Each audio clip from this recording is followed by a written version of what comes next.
Buongiorno a tutti. Good afternoon, everyone. This live stream will be hosted in English, differently from our usual language, and it's also not the usual time. We are streaming in the afternoon because today we have a very special guest who's joining us from the very far Pacific Asia, and I would like to welcome Angelica Oung, a journalist and activist from Taiwan. Hello, Luca. Thank you so much for having me on your show and also accommodating the time difference. I'm really glad to be here to talk about nuclear and Taiwan. And so hello to the viewers, and hello Delpi for the Prime subscription, and thank you, and Favaita also for the Prime subscription. And today we will talk about the current situation of nuclear in Taiwan, which is extremely interesting. And if we have time, we will also explore what's happening with the energy policies in the rest of Pacific Asian countries, Southeast Asia mostly. And but first of all, Angelica, you recently have been hired into the decouple media team, which a lot of our viewers follows too. So, did you already start writing for them? Yeah, actually, now I can finally call myself a paid nuclear shill. Before that, I was just freelancing on my own. But yeah, I started joining the team this year, and for now, I'm writing their Twitter and doing social media like LinkedIn. And I am actually going to start writing a Substack for them. So right now, what goes on my personal Substack, the Elemental Energy, is going to go to a new Substack called Decoupled Dispatches. So I'm really looking forward to starting that. Okay, and we can't wait to read. And I think someone is also following you on Twitter because they're asking if you find people on Tinder, but I don't think that's the place to answer this kind of question. It's interesting. Actually, I'll be happy to answer that. I'm not doing Tinder anymore, and I've actually reached the end of Bumble. There are no more people in Taipei, so. Oh, okay. I didn't know that was possible. I stopped using it because very few people in Italy actually do use it. And it's basically they if you're a guy, they put you on top of the list only if you do paid subscription. So. Yeah. But let's come to the actual. Stick to nuclear, yes. Yeah, let's come to the actual stuff. So Taiwan currently does have nuclear power, but yes. As they are on a quest to phase it out, as far as I understood, but it's not certain yet. So what's the situation? Well, first of all, let's start with the history. When did Taiwan started to build and operate their nuclear plants? And Sure. Let's rewind. And I think a lot of nuclear plants got built around the world because of the oil crisis. And in Taiwan, it was no exception. We really got going and managed to build 6 reactors between the late 70s and early 80s. And they've been with us all the way until very recently. In the mid 80s, actually, Taiwan had like 50% nuclear power, something ridiculous like that. Half the country ran on nuclear power. And it was, I don't know how else to put it. It was a very successful program. The first reactor came online just in time to save our bacon as the oil prices were truly spiking. And then we've been just kind of, it's been dwindling ever since because no new reactors got built. And right now, sorry, I just want to inject a little bit of precision because we did build actually two more reactors, but they were never turned down because of political issues. And so now Okay. we have, out of the original six reactors, we still have three. One is scheduled to go offline this month, actually, and the other two are scheduled to go offline before around 2025. And right now it's that is supposedly for sure. um I don't know if they'll actually go through with the plan to turn them off, because Taiwan actually is also already kind of in a slow motion power crunch. So getting rid of reliable energy is it's just not very clever, but that is the plan anyhow. They're planning to get rid of all of it by 2025. You said that at some point you had six reactors providing 50% of the country's electricity.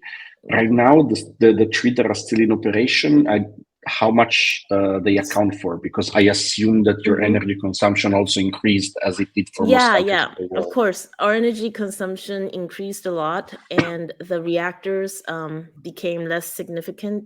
And then, of course, they started getting turned off. I think last year, nuclear energy still accounted for around 10% of the grid. And with the reactor going offline this month, of course, it'll decrease. I think with the two remaining reactors, it'll just be something like 6%. Okay. And since we are already talking about this nefarious phase out, you mentioned political reasons. You also mentioned that two reactors were built and never started operating. Uh, Yeah. Those were, oh, please go ahead. I was just about to reframe the question, like what are the political reasons behind the phase out, and why those two reactors were never operated in the first place? So those reactors actually took a long time to build, probably because it's interesting how, as we built the first ones very quickly, and then the second one, third one, it's all good. um you think that as you have more experience, it'll take shorter and shorter amount of time to build. But we made a really critical mistake. The Taiwanese nuclear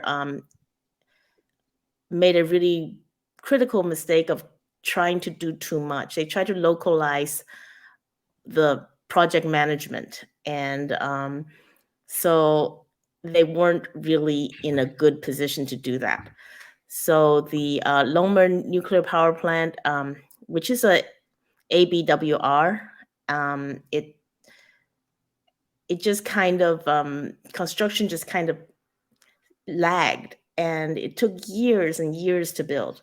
But finally, it did get built, and um, President Ma Ying-jeou was in a position to actually, I think, had he decided to just push ahead with it, we would have it operational by now. But there were a lot of protests, including this one guy who famously went on a hunger strike, an anti-nuclear hunger strike, and President Ma lost his nerve.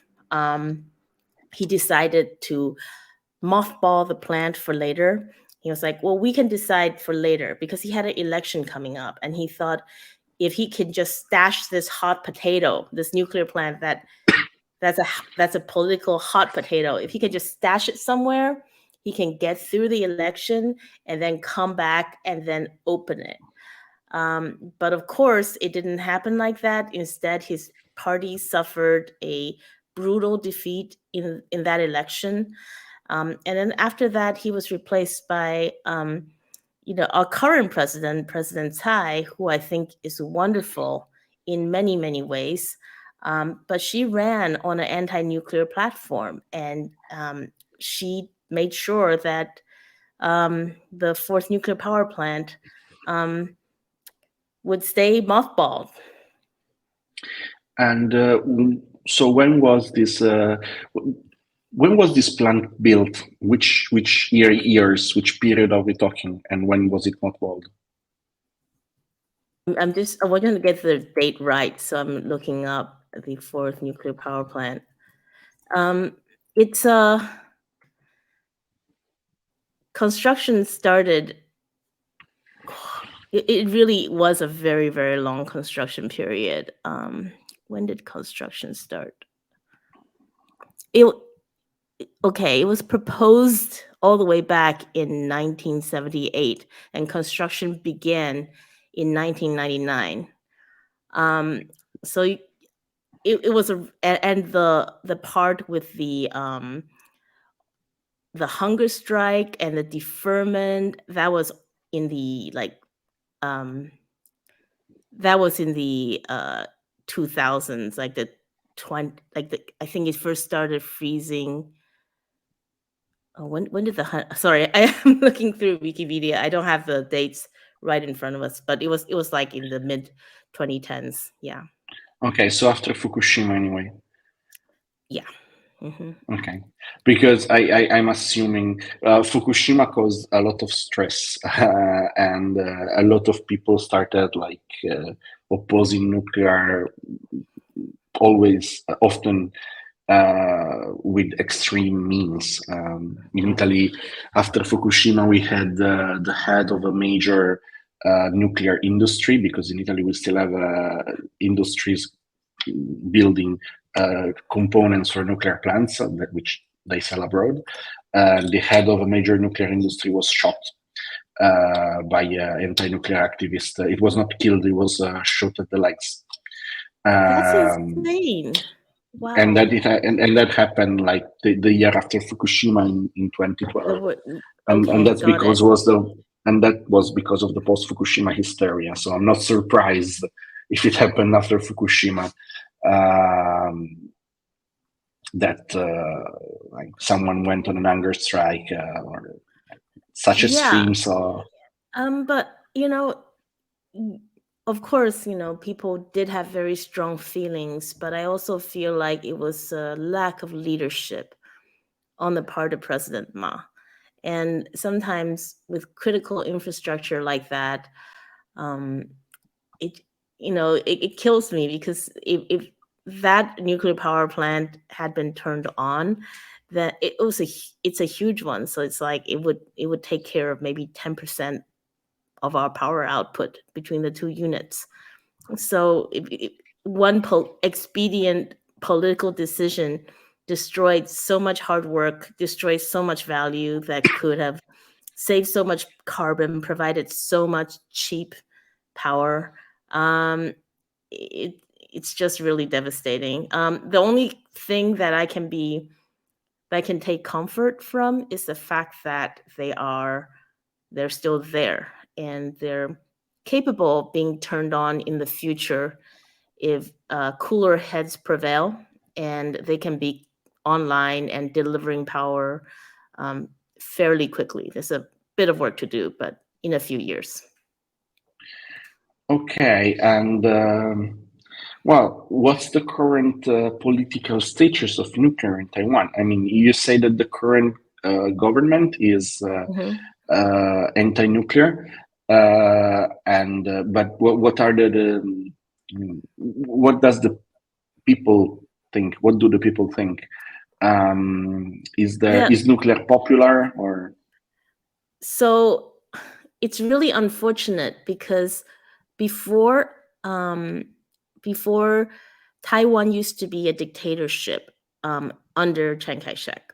When all the nuclear power plants were being built, and literally um, the DPP, the opposition party, was finally formed the year that Chernobyl happened. So when they were writing their party charters and deciding what the party was going to be about, like all this anti-nuclear sentiment was already in the air, and it got built right into the charter of the DPP. That's the ruling party right now. That's President Tsai's party. So it's very deep within the ideology of this party that they are anti-nuclear. Unfortunately, they also associate nuclear power with the old dictatorship. because they were all built under Chiang Kai-shek's watch. So you have this additional layer of complication, which is that people associate nuclear power with the dictatorship. And obviously, that makes no sense, but we don't associate highways or bridges built or dams built that with a dictatorship just because they're from that era. But unfortunately, that's still there. So I think it'll be very, very difficult for nuclear to have a comeback while that attitude persists. Of course, there's the other party, the KMT. That's actually the party of Chiang Kai-shek. But of course, now, they're adapted to democracy and stuff.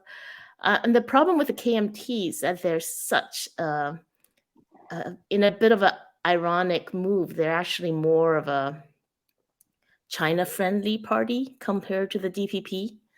And that becomes really problematic right now with China being so belligerent. So it's not clear if the KMT is going to be viable on a national level. They did actually do very well in the past local elections, though. So who knows?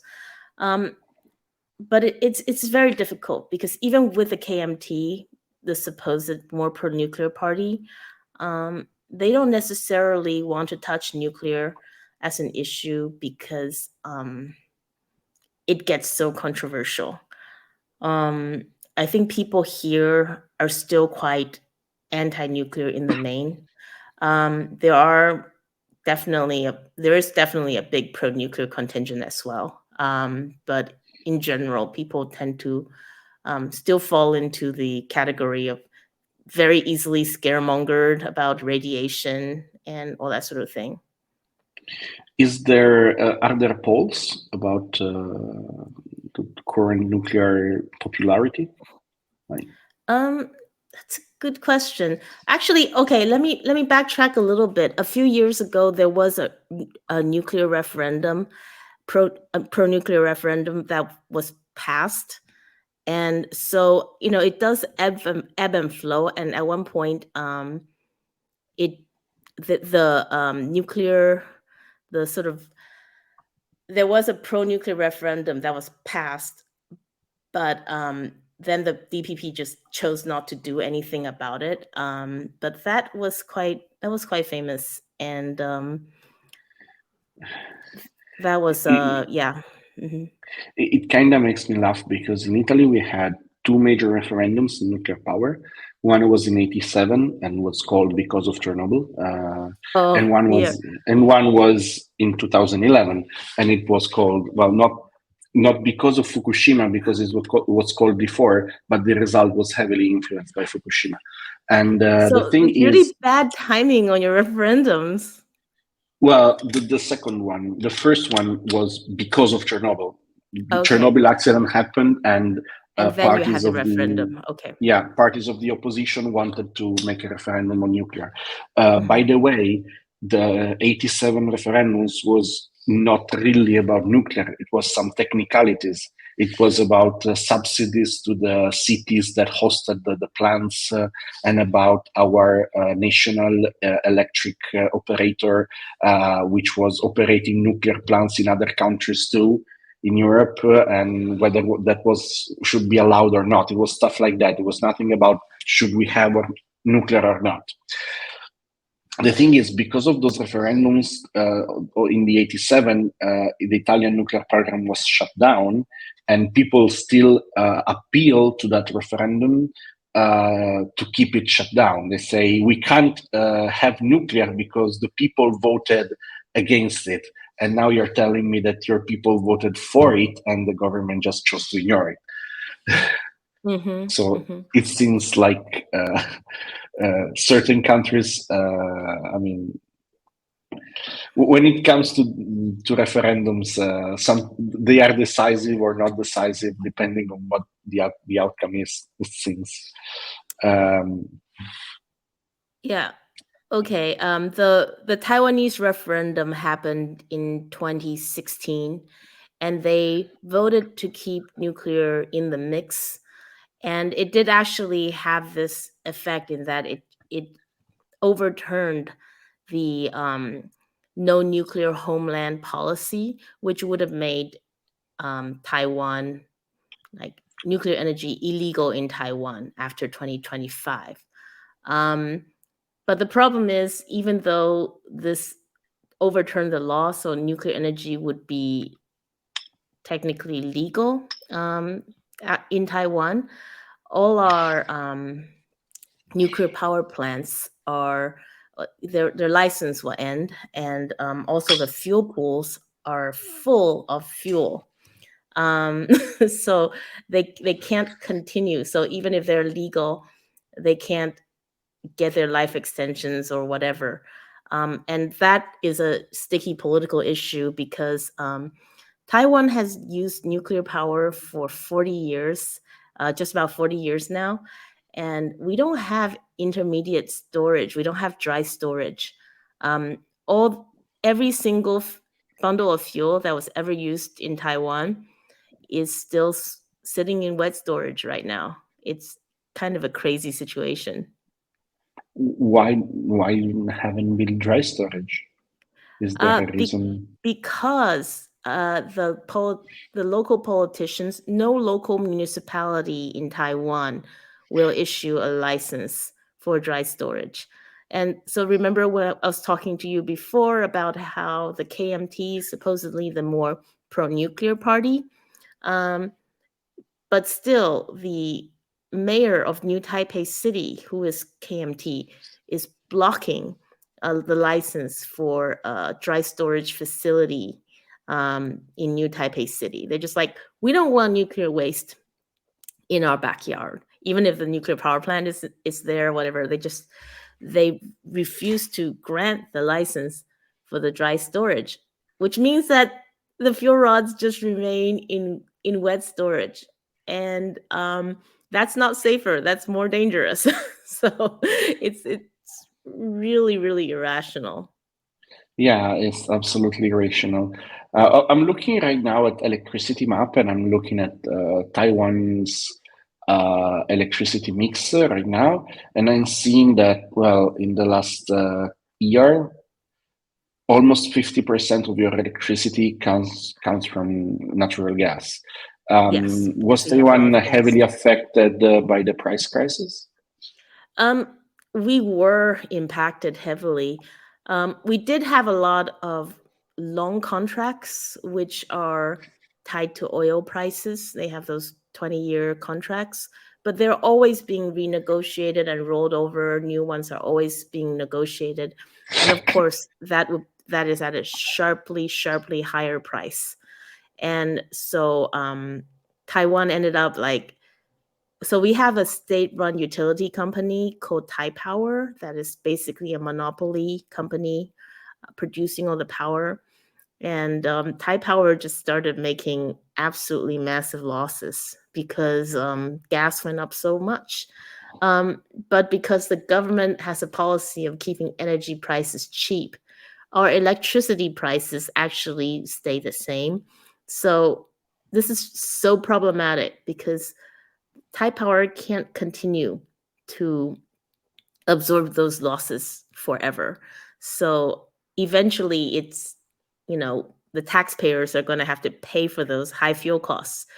But because electricity prices is being kept artificially low for political reasons, it's hard for the voters to respond to it. It's just a problem that's festering right now.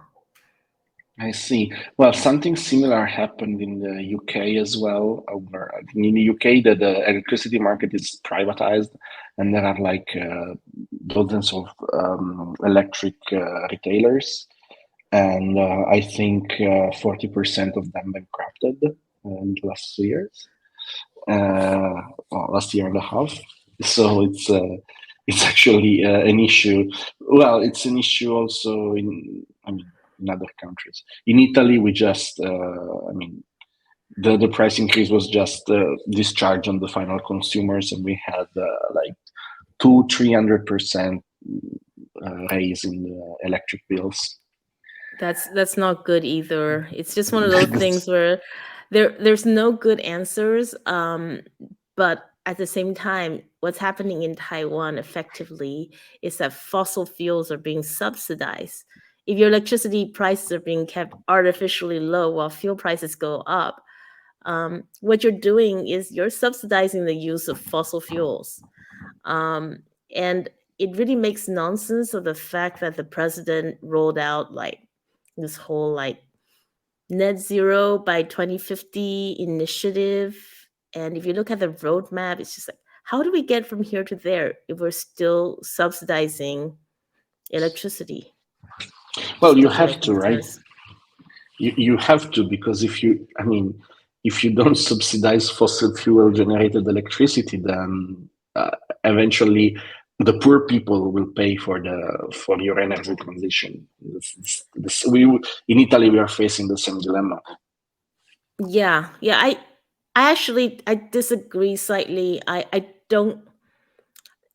While I understand the importance of price stability for cushioning your poor people from the extremes of electricity fluctuation, price fluctuation, that I can understand, stabilizing it in the short term. But what Taiwan is doing is more insidious than that.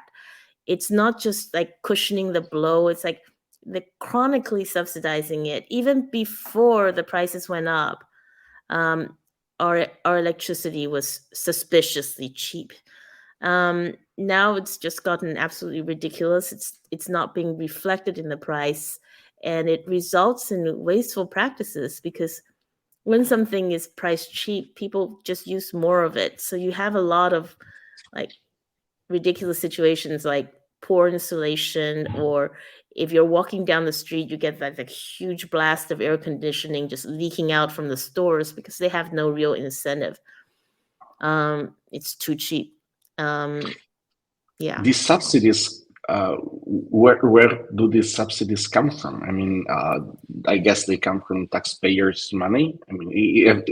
Has there been a raise in taxes to increase these No. subsidies, or they're Well, it comes it's, Power is a state-owned company, but it is an independent company. So, um, what happens is that on the one hand, it's a company that's like a separate entity and it's backed by the government and all that. But on the other hand, it's not allowed to really charge market prices. There's like a electricity price board that decides whether or not prices should go up.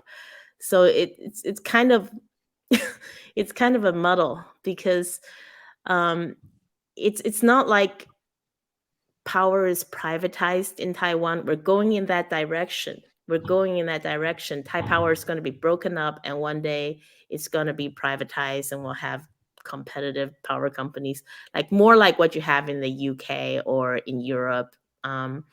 But for now, it's just a public company, and it just goes into debt. It just keep going into debt, and sure, and then it'll get some budget for this and that, and it'll basically get recapitalized from the government.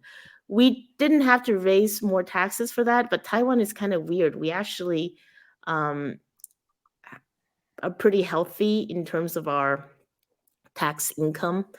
But we shouldn't be spending it on this. We should be spending it on other stuff that's more meaningful. So that's a problem. I see.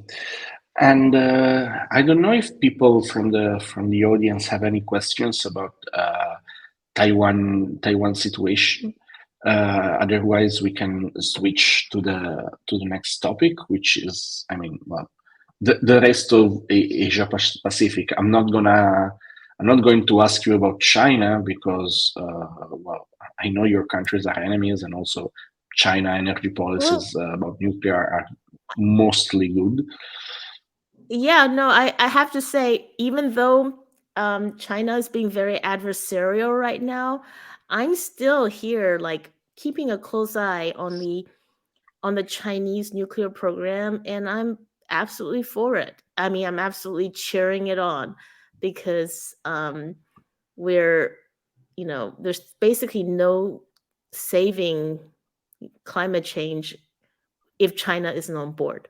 So, I understand that tensions are very high right now, but I still think the chance of war is a low probability event, and I hope that eventually everything gets sorted out. And in the meantime, I'm supportive of Chinese nuclear, and I hope that they do well. Yeah, I think that's. I mean, they are poised to do very well. Hmm. Within the year, they're gonna turn on fast reactor, uh, grid scale fast reactor, which shows a lot of progress. And they are heavily building, and also they are starting to export their nuclear technology to other countries. The Oung design is getting sold in Pakistan, as well as in South America, and most likely in Africa in the next couple of decades. But let's talk about other countries, because you have been well, in the pre-live we spoke about the Philippines, where you recently which you recently visited, and well, there are also other countries in the Pacific Asia area that are, I don't know, considering maybe nuclear. I don't really know at what point they are. I know that Vietnam has some talks about nuclear. I don't know about other countries. So, what can you tell us about it? Well, I can't tell you too much about Vietnam. From what I can see, their interest is very preliminary. Indonesia is an interesting case. Their plans are rather far off, but they have a huge population and a real inherent need to get off the coal. And they're looking at like molten salt reactors and things. There's some interesting talks, but of course, it's very, very far into the future. The Philippines is really interesting. They're blessed with a lawmaker who is truly like one of us, a nuke bro, just like us. His name is Mark Cojuangco, and I think if you're on Twitter, on nuclear Twitter a lot, you probably come across him. And he's been the Filipino atom's greatest champion. It's really funny how the story of Philippines kind of echoes that of Taiwan to some extent, because they too had a dictator, Marcos, and the nuclear power plant was built under his watch. But unlike in Taiwan, it was never turned on. Marcos kind of his hold on power slipped, and just as the plant was, I mean, it was almost complete. Like they could just drop the fuel in there and it would run, but he couldn't turn it on. He ran from the Philippines, and the thing has been mothballed ever since, and it's been almost 4 decades. Now his son, Bongbong Marcos, is the president of the Philippines, and so Mark Cojuangco, Representative Cojuangco, has been really lobbying to turn this thing on, to actually, you know, refurbish it and have it actually produce power. Um, and the current president, Bongbong Marcos, when he was campaigning, he made this an issue that yes, let's get it done. Now that he's actually president, he's more like he wants to build consensus around the issue so that it can go ahead. So I happened to be in the Philippines over Chinese New Year, and I was fortunate enough to visit Bataan nuclear power plant myself. Okay, and how was it? Well, before I saw it for myself, I was really doubtful, because how can a nuclear power plant that's just been sitting there for um, almost 40 years, and believe me, looked like it could definitely use a power wash or something, how can it safely be turned on again? But I was very lucky because the tour, which was led by Representative Mark. We also had a very experienced nuclear engineer, Joseph Samso. He was along for the tour, and he explained that a lot of the equipment had to come out, like all the instrument panels and the control room. Basically, all of that have to be redone. But what is both not damaged and what is actually of tremendous value are the big pieces of concrete and steel in that building. Um, for instance, a reactor vessel. So the way a nuclear power plant age is actually because when the neutron strikes the reactor vessel, it embrittles the steel. So that reactor vessel, it never had a neutron striking it. So you can say that it's almost 40 years old, but you can also say that in this way, it's a baby. It's a brand new baby. It's never aged a day. So we actually got to go into the heart of the nuclear island. You know what Joseph called the big BRT, the big round thing, and looked into the reactor vessel, and it was a really awesome sight. And slowly by slowly, as I heard the explanation, I started believing. It's like, oh my goodness, if the political oppositions can be overcome, then this thing can actually be turned on. And here's another reason why they're optimistic it could be turned on is because the Koreans came and took a look at it, and they're like, okay, this is like a, you know, uh, we have a sister plant that is exactly the same make and model, and we can basically just figure it out, and um, so have a reference on how to turn this thing on. And it's so they have a plan. They think they can do it in 5 years. It'll be expensive but cheaper, obviously, than building a brand new plant. So now it's up to Representative Cojuangos and obviously, the other Filipino lawmakers to see if they can get the political go ahead on it. Okay, I'm trying to find the uh, energy mix of the Philippines, which The situation there is absolutely terrible. I talked to the people from Representative Cojuangco's district, and it's just like they're just like, wow, our power prices are just really killing us. And it's also like a curb on their development, because if you think about it, like the U.S. Has been decoupling with China for quite a while now. It's been going on for a while now, and you've heard so many news about surrounding countries getting all sorts of contracts or factory deals, because everybody's trying to move out of China. And in the Philippines, you have countries with such high quality human capital. Filipinos go all over the world to work all sorts of jobs. Um, so you've got the high quality human capital, and you've got the need for more manufacturing, but nothing's going to the Philippines, not when their electricity system is so unstable. I mean, it doesn't help that it's like a huge series of archipelagos.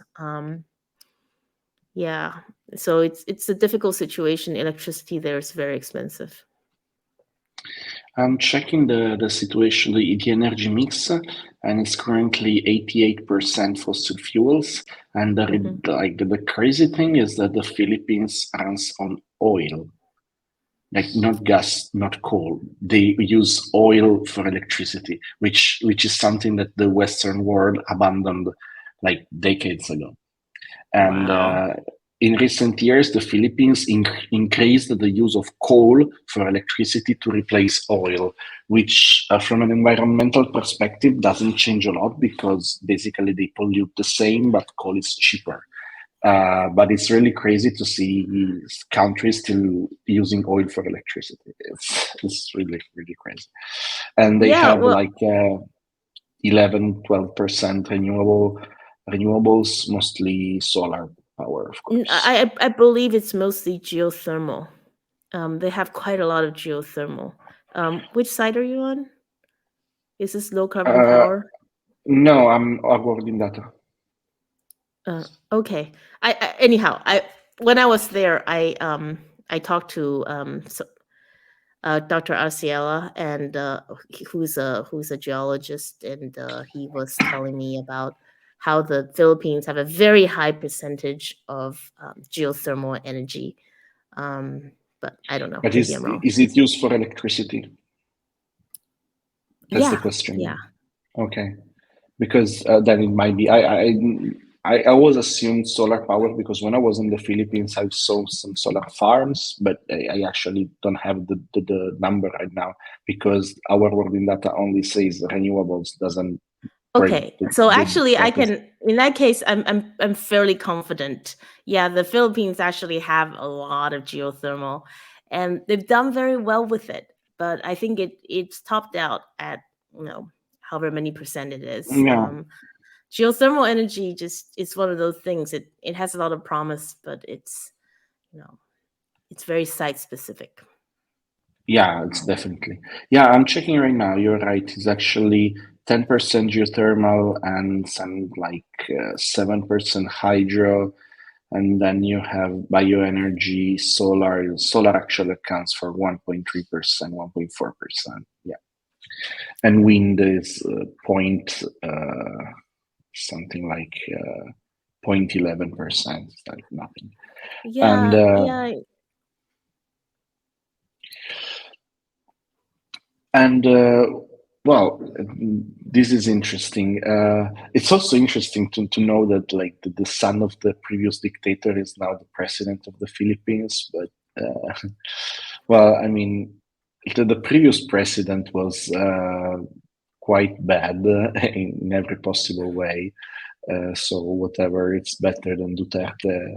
I think goes from my points of view. I was there during the Duterte presidency. I Oh, no actually was way. there for 2 weeks just working, but I spoke with locals. I had friends there actually, and they told me like things that well, were quite shocking. So whatever works as long as it's not Duterte. Um, so, well, if this, how big is this nuclear power plant? If it's get started, as you say, how much of the Philippines electricity need would provide? I don't think it would provide. It certainly wouldn't. One nuclear power plant um, would not solve the Philippines' problems. It's a 621 megawatts nameplate Mhm. capacity. It's a Westinghouse two loop PWR. Um, I think it would certainly help. It would certainly help. That's for Oh, sure. But it would also function as the first key to more nuclear development in the Philippines. I think that the reason why um, they really want to push it through is that once people see that it's possible, then you can start really um, doing more deals and bring in more nuclear power plants, and they would need probably quite a few to if they really want to go the nuclear route. But that's all for down the line. I see. Well, it, it's the same reason why in Italy we push for the our waste repository because once you show people that it can be done, then people tend to look at nuclear in general more favorably. And do you have any other information on other countries in the Southeast Asia area? In the Southeast Asia, no, but I'm quite excited, of course, about Korea and Japan, two countries where they're really coming back in a huge way for nuclear power, especially Korea. It's interesting too because especially um, Korea is like a strategic rival in a lot of ways with Taiwan. We're in a lot of the same industries, and it's just like, hello, they're practically a nuclear superstar, and we're going to shut off all our nuclear power plants. How are we going? How is our industry going to compete with them in the future? Um, but I hope in the coming year to take advantage of the fact that I live in Asia to visit those countries, especially Korea. I'm just so curious about what they're doing, so blown away. And they're obviously positioning themselves not just for a huge comeback internally, but also to be an export powerhouse. Not Oh, only they to, are. yeah, Yes, they yeah, are. We know about that because they're starting making bids for tenders in Europe. They yeah. participated in the Polish tender. They are participating in the Czech tender. In the Polish one, I think they lost the first power plant to Westinghouse, and Hmm. there was this lawsuit which I discussed on this very same streaming with Mark Nelson. I think that the lawsuit will be settled at some point, and probably Korea will build a second nuclear plant in Poland. I don't know about Czech Republic; they are still bidding, basically.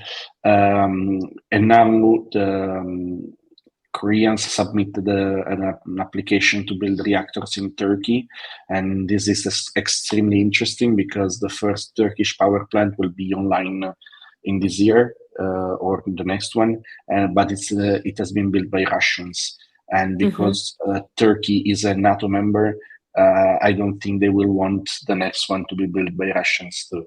So I think that Korea here has a strategic advantage, and I know they're also submitting applications for the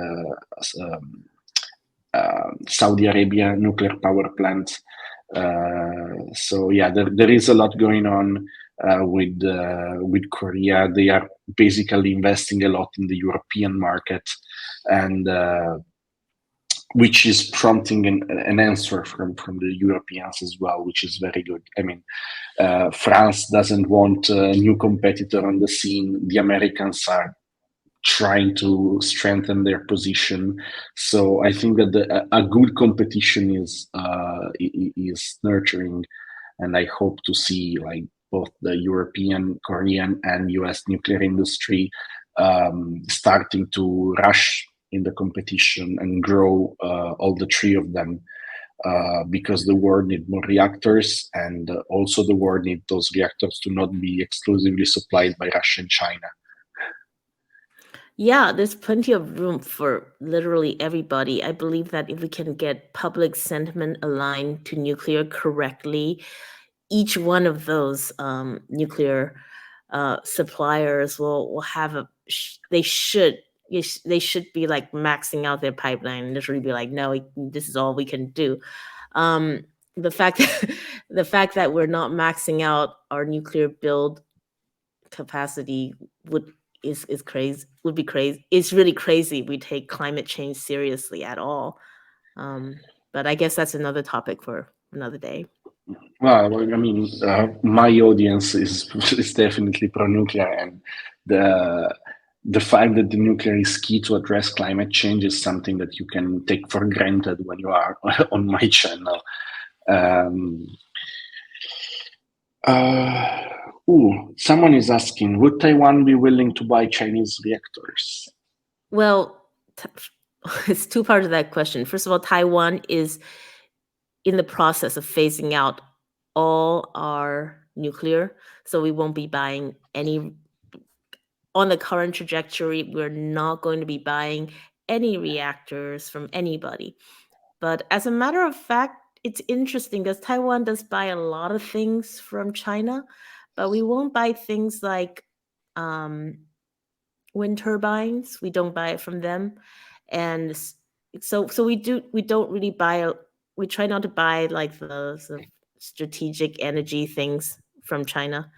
Um, but we do buy a lot of other things like China, just like everybody else. It's actually really interesting.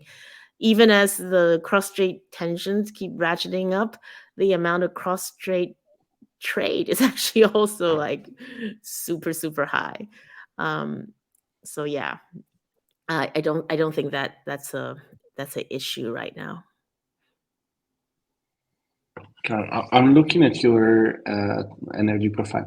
Do you think that eventually you mentioned at the beginning of the stream that Taiwan is in a power crunch, like a slow building Yes, power crunch? yes.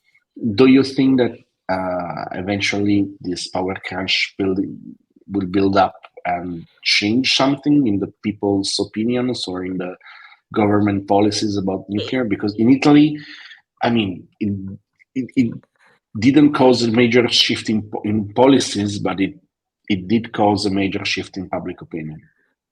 Well, first of all, that's very good to hear.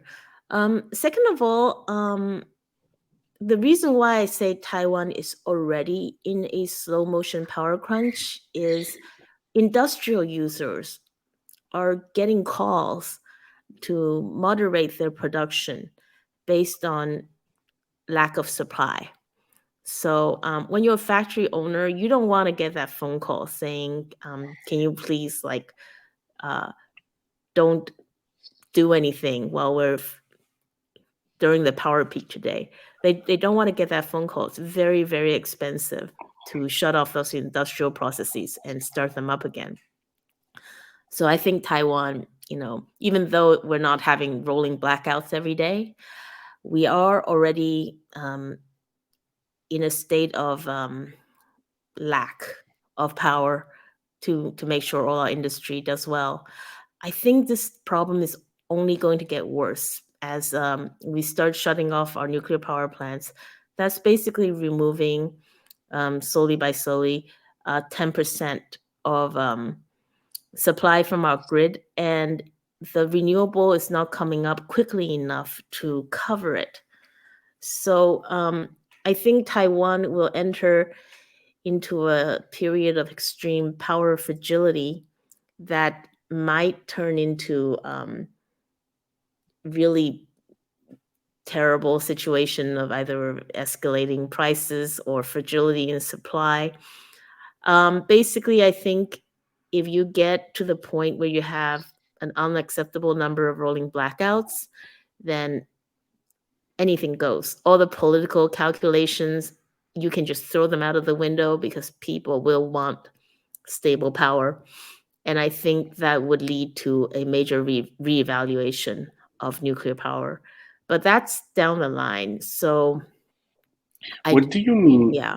I'm sorry, but I have to ask you this question. What do you mean an unacceptable number of rolling blackouts? Because in Europe, this sentence uh, doesn't really sound. I mean, there is no acceptable number of rolling blackouts in Europe. Well, Whatever is. I I feel like it's for instance, right? In 2021 we had two. Okay, maybe it's easier to just in.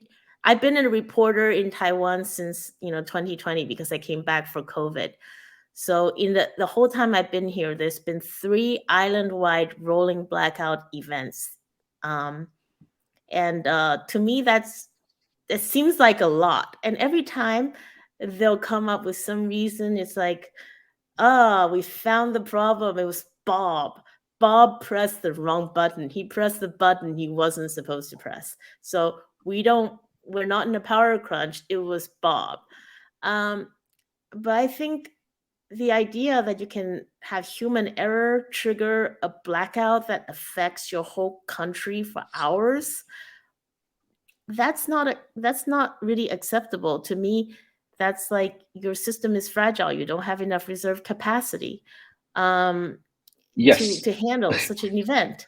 So we're kind of creeping into fragility here. Now I don't In know. Italy, Yeah, go on. I mean, sometimes local blackout happens. They are not rolling ones; they are like accidental ones. And yeah, let's say a substation goes broke or something like that, and they usually last minutes, like Mm-hmm. less than an hour. And when it happens, people are really pissed. And once it happened in my region, a blackout lasting, I don't know, 6 or 7 hours at night, because which is normally better because people sleep, they are not on using their computers, and still people were really not happy. So I was wondering, like, in Italy, a rolling blackout in Italy would have like severe consequences on the government in power, and anyone else. Yeah, Is there's not been. like something that is acceptable ever in Europe. Also, because if Italy had to implement a rolling blackdown, that means that the whole European grid is affected. Mhm. So there's going to be probably regional rolling blackouts in other countries too, because Yeah. because we are a rich country, basically. So rolling blackout in Italy, it basically means that every poorest country that is poorer than Italy is already in blackout, because it means that Italy cannot purchase power from those countries. Because how the European grid works, basically, the poorest one go blackout first, because if there is a shortage of electricity, the price skyrocket, and whoever can Mhm. afford to buys. So Okay. so Interesting. the poorest one take blackout first. And during the energy crisis, there was a single country that had to implement rolling blackout, and that country was Montenegro, which is one of the poorest country in Europe. It's not even in the Oh. European Union, but it's on the Mhm. European electricity grid. So if there is a blackout in Italy, it means that basically every country that is not France or Germany, or the UK is already in blackout. So it would be a continent-wide disaster. Yeah, so you guys are lucky in that way. Taiwan, of course, is an island, so Yeah. we have an isolated grid. So, in that way, it's a little bit more understandable why, because if you have a big a big power plant go out in a small grid, it's more likely to affect the grid, but it shouldn't be acceptable. And I certainly think three island-wide rolling blackouts lasting hours in the span of 2 years, that's too much. And what's worse is we can see more coming down the pike, because it's simple math. You at one point we planned for the fourth nuclear power plant to be on the grid supplying all that energy, um, and we've already and so we're doing without it. And President Tsai, when she came to power, she had a very simple formulation: we'll just replace nuclear power in our mix with renewables. And let's completely ignore the fact that you cannot replace a stable source of a stable source of power like nuclear power, um, with renewables on a one-to-one basis. We're even set to miss that goal. The goal was 20% renewable energy by 2025, and um, right now, I mean, I think last year was only renewable energy was only like 6% or 7%, something like that. So we're quite far from the goal. Officially, the goal has already dropped down to 15.1% by 2025, but we're even going to miss that. So you just have Taiwan burning massive amounts of LNG and still burning quite a lot of coal, and possibly facing a total supply issue. But if you look at it, it's even like, why are we burning more LNG when we're facing an increasing China threat, and every molecule of LNG has to be transported to Taiwan by boat, and the supply is very crunched, because in the winter Well, we can only keep enough LNG for 11 days of operation. In the summer it's more like 8 days. Those are not good numbers for a blockade type situation. no, no, they're not. In Italy, we like have strategic reserves, and they're usually longer than that. I was actually to ask you about this. So does Taiwan produce any form of fuel? I mean, do you have some gas wells, No, some oil wells. no. Once upon a So, time, Taiwan was a coal producer, but that was a long time ago. So all that's gone. Every s- just about just about every single molecule of hydrocarbon that has to be burnt in Taiwan had to come from somewhere else. okay. So you basically have a very high energy dependency from other countries. That's correct. Absolutely. We are absolutely dependent on energy imports.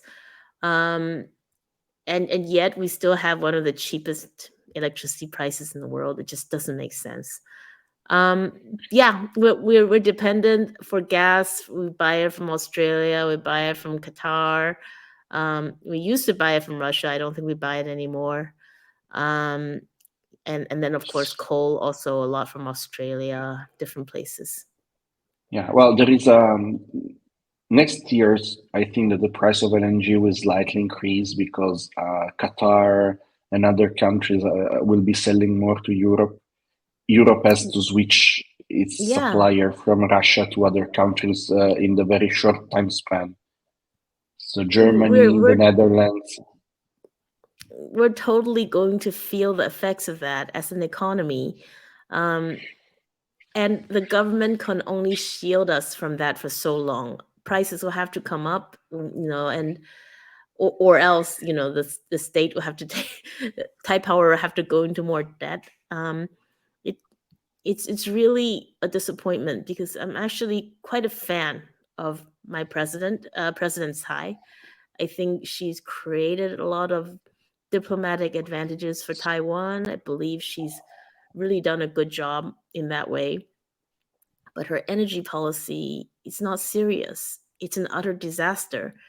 And I, you know, it's always really disappointing when you actually, have belief in a leader and then you start to really look into a topic and you realize that they're not really above politics at all. Yeah, that's why I lost my faith in leaders and my hopes long ago. I mean, I there are no political leaders in Italy that I would trust. I mean, there are some that are better than others. There are some that have serious energy policies, but I don't really put my faith in anyone. I mean, I vote for the one that I believe has the most serious program, but I'm always prepared to be disappointed. Well, maybe that way that sets you up to be pleasantly surprised in the future, to look Yeah. on the bright side. I mean, the only is not a secret for my. I'm normally not political when when I stream, but all my viewers know that I have sympathy for one politician only in Europe, not in Italy, which is Sanna Marin, Ah. which is the president of Finland, and Mm-hmm. she's a social democrat, but she's strongly pro-nuclear, anti-Russia. Oh, that's Actually, awesome. the left in Italy is dangerously pro-Russia on many more often than not, That's so uh, sad to hear. because they call themselves, they are not really communists, but they call themselves anti-US, anti-capitalism, anti-NATO. So because of this, they tend to just go the other, to stay on the other side, and not every party on the left, but one of the most important one is a very vocal Russia supporter. They repeatedly like asked for Ukraine to surrender, Mm. and the other party is right. So far, they have been pro NATO, but they lately elected a new party leader, and she is ambiguous on this point. I don't want to judge her before she speaks on the matter, but in the past she has been ambiguous. So yeah, the left in Italy is not that great, and the right is the right. So they are pro fossil fuels. A lot of them are climate deniers. Oh dear. Yeah, there is still in the Italian right parties. There is still a lot of climate denialism. Uh, there are the right-wing newspapers regularly host comments from climate denialists. In Italy, we have two big ones that every week write something on some right-wing like aligned newspaper. Um, so yeah, the situation in Italy is. I mean, I don't have a lot of hope for Italy, I'll be honest, but I think that I have hopes for Europe, and I have hopes that Italy will be pulled along. Uh, Yeah, I do feel like sometimes it's so easy to lose hope when you look at a particular situation and when you scrutinize a particular political dynamic that just seems so intractable. But I think what nuclear has that has me very hopeful is like this worldwide rise in consciousness about what it is, what it can do for us, and as people get more educated about what an existential threat climate change is, all of a sudden I think they can put the risk from nuclear, which is very very low, into perspective. And I think, rather than pin our hope on any particular leader or not or whatever, or be hopeless, whatever, it's more like the right leader will come along if there's enough popular support for this idea, if this is an idea whose time has come. And yeah, I I agree with you kind of on this feel on this that, yeah. matter. No, I Yeah, I agree kind with of you on feel this that it's matter. happening.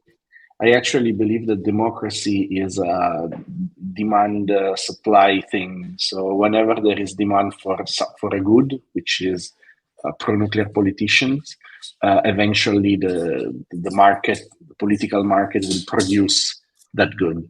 So that's why I normally I try to focus on the public and not on politicians. I try to convince the people, and I think that whenever enough people will be convinced that nuclear power is good, people like politicians will start all of a sudden thinking that nuclear power is good, basically.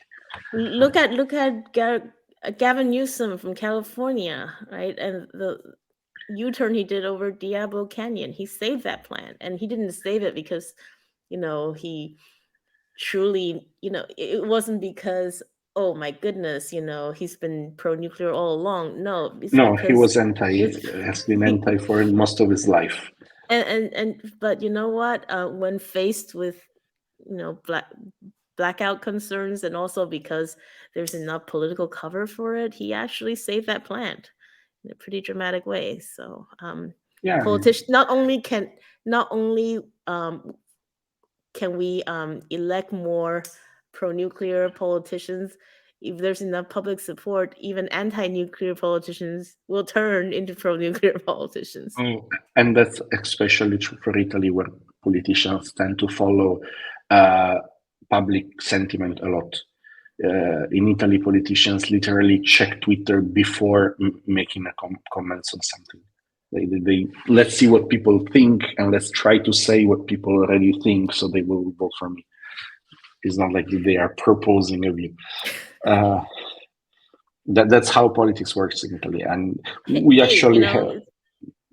it's actually kind of empowering when it comes to this point of view, because it's like if you can build the support, if you can educate the public on this topic, then yes, it is possible to build, hopefully, a enduring majority that supports nuclear power, and that's what we need to get nuclear done in democratic countries.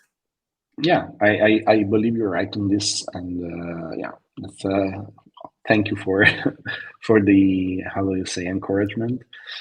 We got to end on a high note because I was kind of like, before on the stream, I was like, yeah, nuclear is getting phased out, this is the end in Taiwan. But who knows what's going to happen in the future if people decide to change their minds. And here's the good thing, it's a really encouraging thing.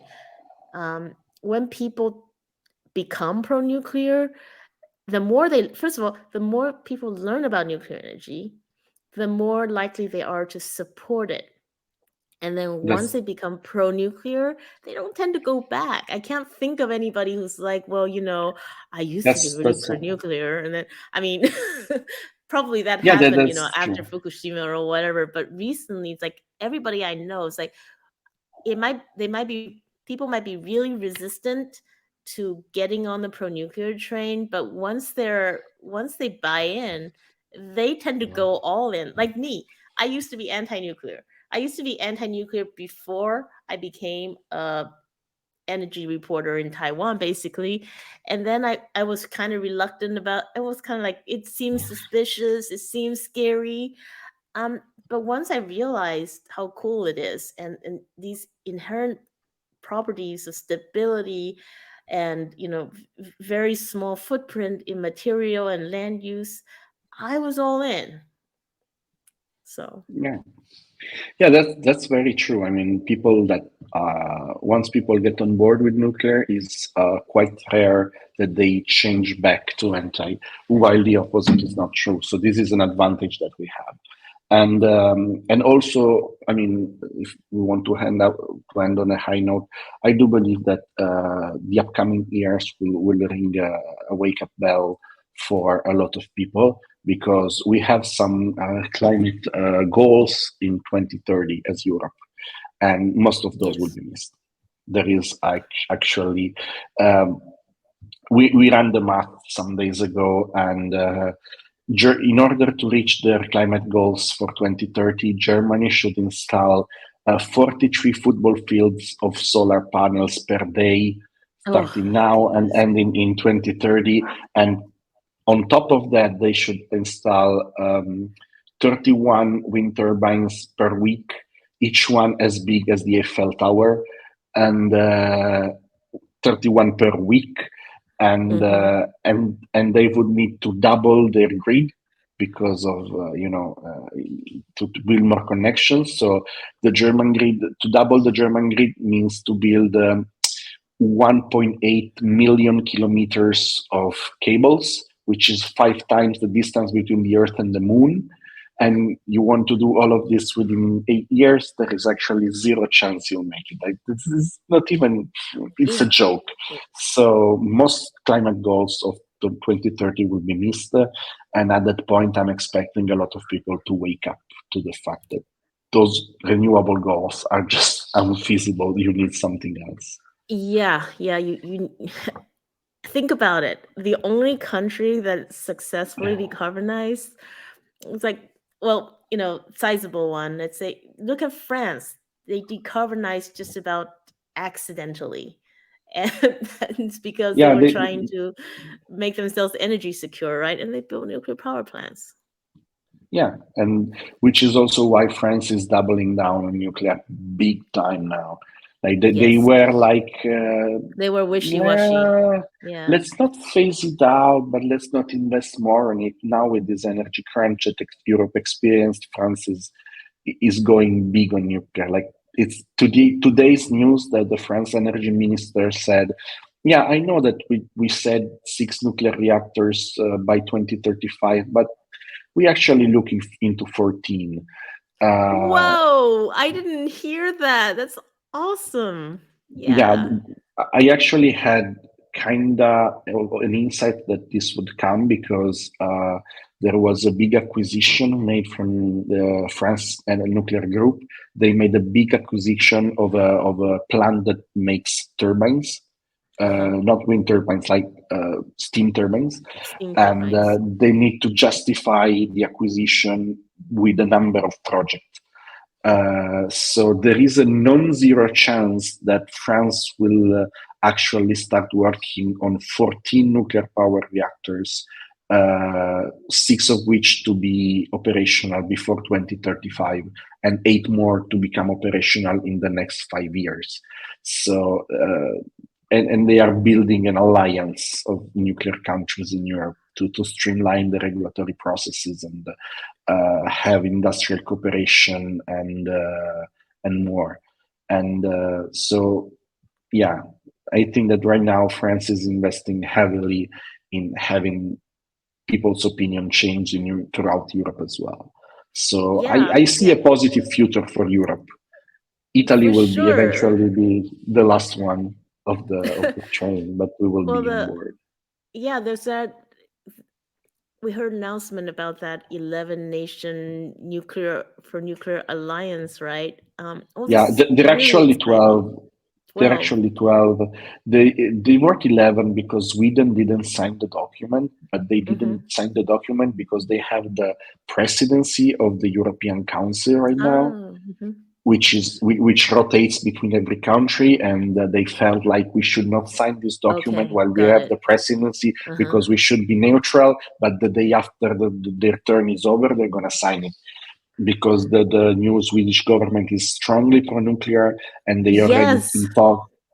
very They're awesome. already Yeah, so they're already in talk with EDF to build two new reactors at Ringhals. So you It, can it count the group to be 12.